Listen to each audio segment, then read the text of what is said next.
എൻ്റെ പേര് രാജേഷ്. ഞാൻ ആദാന ഹോസ്പിറ്റലിൽ ഓപ്പൺ സർജറി കഴിഞ്ഞിരിക്കുകയാണ്. 2 മാസത്തെ അക്കാമ തീർന്ന് കുവൈറ്റ് വിളിച്ചിട്ട് കുവൈറ്റ് വരുന്നില്ല. 6 മാസം ശമ്പളം കുവൈറ്റ് തരാറുണ്ട്. എന്നെ എങ്ങനെയെങ്കിലും ഒന്ന് നാട്ടിൽ എത്തിക്കണം. എല്ലാവരും ഒന്ന് സഹായിച്ച്. ഇത് രാജേഷ് തിരുവനന്തപുരം സ്വദേശിയാണ്. ഇവിടെ ആദാന ഹോസ്പിറ്റലുണ്ട്.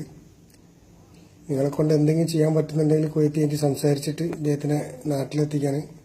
കുവൈറ്റ് ഫോൺ അടിച്ചെടുക്കുന്നില്ല എന്നാണ് പറയുന്നത്. അദ്ദേഹം തന്നെ പറയും. നിങ്ങൾ വീട്ടിലായിട്ട് എത്ര കൊല്ലായി? ആ വീട്ടിൽ നിന്നിട്ട് ഇപ്പം 3 കൊല്ലം പോകണം. 3 കൊല്ലം പോകണം. മുമ്പ് കുഴപ്പമില്ലായിരുന്നു അയാള്. പിന്നീടാണ് ഇപ്പോൾ അയാള് വേറെ ഒരു ചേച്ചി അവിടെ തന്നെ ഉണ്ടായിരുന്നു. അവർക്ക് 1 വർഷം 4 മാസം പൈസ കൊടുക്കാറുണ്ട്. അങ്ങനെ അവർ ചാടി എംബസി പോയി. പിന്നെ എന്നെ അടിച്ച പിന്നീടാണ് എനിക്ക് വേദന കൂടുതൽ വന്നത്. അങ്ങനെയാണ് ഞാൻ നേരെ ഇവിടെ അഡ്മിറ്റായി അന്ന് തൊട്ട് ഇന്നുവരെ ആയിട്ട് അക്കാമ തീർന്നു. അക്കാമ അടിക്കുന്നില്ല. അയാളെ വിളിച്ച ഫോണും എടുക്കുന്നില്ല. ഞാൻ പറയാം. നമ്മളെ എല്ലാവരോടും ഇവിടുത്തെ ഒരുവിധം സംഘടനക്കാരൊക്കെ ഞാൻ പറയാം.